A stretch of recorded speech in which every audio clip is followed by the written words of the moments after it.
Hello everyone, good morning, Radhe Radhe. स्वागत है आपका हमारे इस न्यू ब्लॉग में। कैसे हो आप सब? आई होप आप सब बहुत अच्छे होंगे। मैं भी बहुत अच्छी हूँ। आज मैं आप सभी के साथ जो ब्लॉग शेयर करने वाली हूँ वो अन्य सभी ब्लॉगों से थोड़ा सा डिफरेंट है। और इस ब्लॉग में मैं अपना कुछ अनुभव शेयर करने वाली हूँ और शायद आई होप आप सभी को ये मेरा अनुभव आप सभी के लिए बहुत ही यूज़फुल हो और आपको इससे कुछ हेल्प मिल सके। तो इसी सोच के और मैं आज आप सभी के साथ अपना अनुभव शेयर करने वाली हूँ। तो आप सभी वीडियो में अंत तक बने रहें, वीडियो को बिल्कुल स्किप ना करें और अंत तक ज़रूर देखें। मैं अभी ये शेयर करने वाली हूँ कि अभी सितंबर में जो है सीटेट का एग्ज़ाम होने वाला है और महज इस एग्ज़ाम में बहुत कम समय बचा हुआ है। मात्र 30 से 40 दिन बचे हुए हैं और इतने कम समय में तैयारी करना थोड़ी सी मुश्किल ज़रूर हो जाती है और मुझे भी मुश्किल हो गई थी जब मैंने फरवरी में अभी क्वालिफाइड किया है।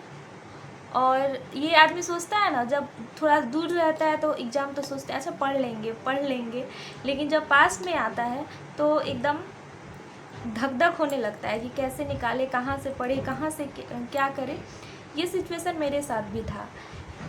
तो मैंने सोचा कि मैं जो ऑब्ज़र्व की, जो मैंने सिचुएशन मैंने देखा कि उसे कैसे मैं पढ़ के निकाल सकती हूँ, वो चीज़ थोड़ा सा आप सभी के साथ मैं शेयर करती हूँ। ठीक है, देखिए, अगर आपको तैयारी करना है बहुत कम दिनों में तो सबसे पहले कुछ पॉइंट्स पे हमें ध्यान देना होता है।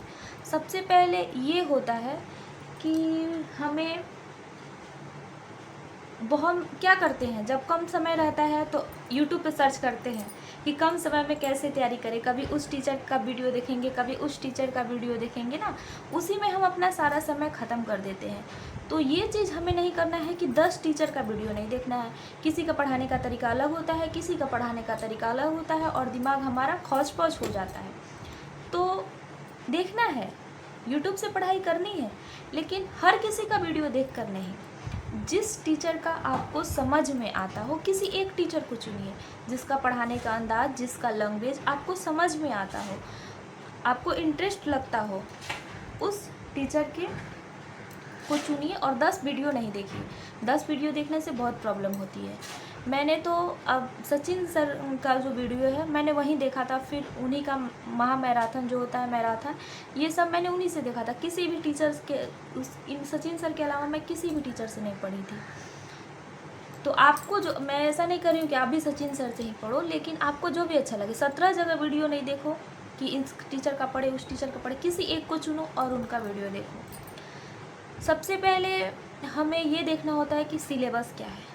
अभी कम समय, बहुत कम है और हम सिलेबस देखकर सेल्फ स्टडी करना चाहें, बुक से पढ़ना चाहें तो ये पॉसिबल नहीं है कि हम सारे टॉपिक्स को कवर कर पाएँ एकदम डिटेल में।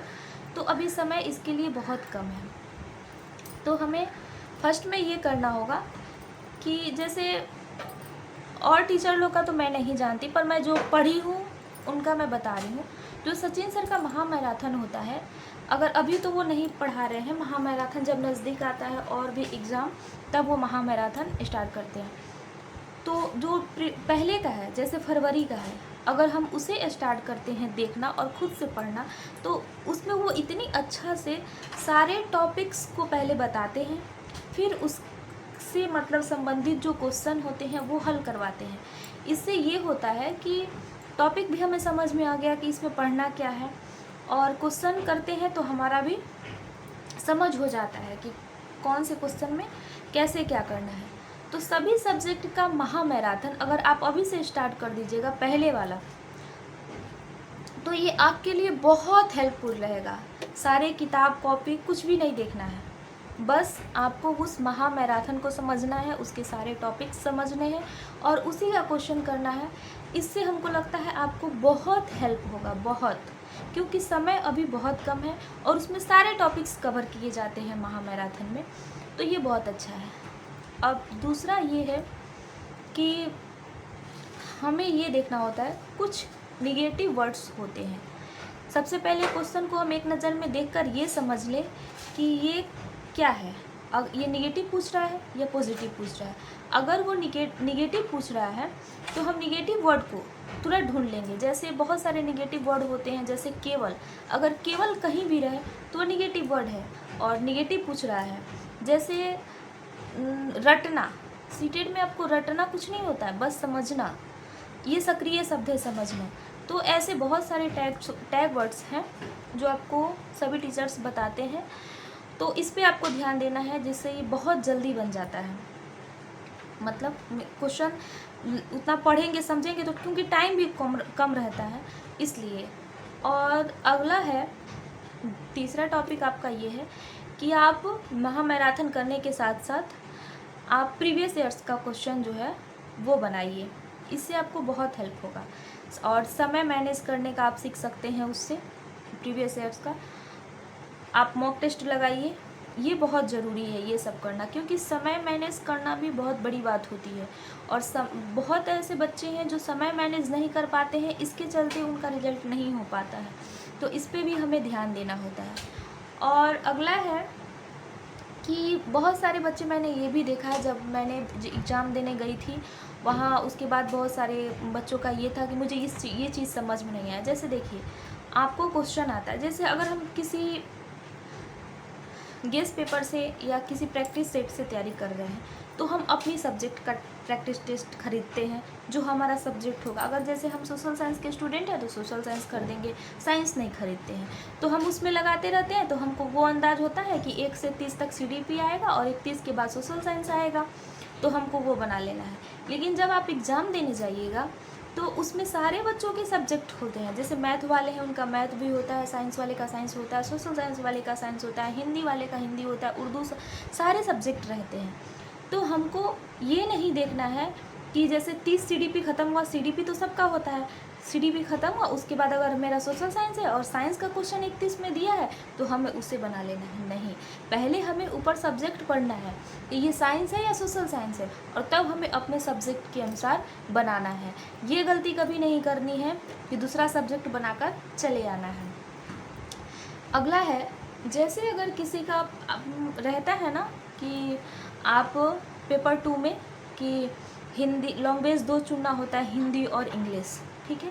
जैसे मेरा लैंग्वेज था हिंदी और संस्कृत था, तो अगर संस्कृत में थोड़ी सी समझने में थोड़ा टाइम लगता है, संस्कृत समझने में, लेकिन अगर आपका सेकेंड लैंग्वेज संस्कृत है और सेकेंड लैंग्वेज उसमें हिंदी दिया हुआ है, तो ये दोनों बिल्कुल सेम होते हैं। तो संस्कृत की अपेक्षा हिंदी समझने में जल्दी समझ में आता है, तो आप उससे देखकर इसका आंसर टिक कर सकते हैं।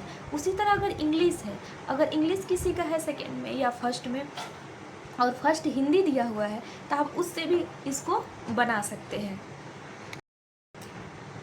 तो ये सारी चीज़ें हैं, और बिल्कुल टेंशन फ्री होकर, बिना दिमाग का हौच पौच किए हुए, बिल्कुल कूल माइंड होकर आप लोग तैयारी कीजिए और इन सारी बातों का ध्यान ज़रूर रखिएगा। आई होप सबका सीटेट क्लियर हो जाए। सभी लोग जो भी तैयारी कर रहे हैं सबका सीटेट क्लियर हो, और ये हमारा वीडियो आप सभी के लिए बहुत हेल्पफुल हो। आशा करती हूँ कि आपको वीडियो पसंद आया हो। अगर आपका कोई क्वेश्चन है तो आप कमेंट बॉक्स में ज़रूर लिखिएगा।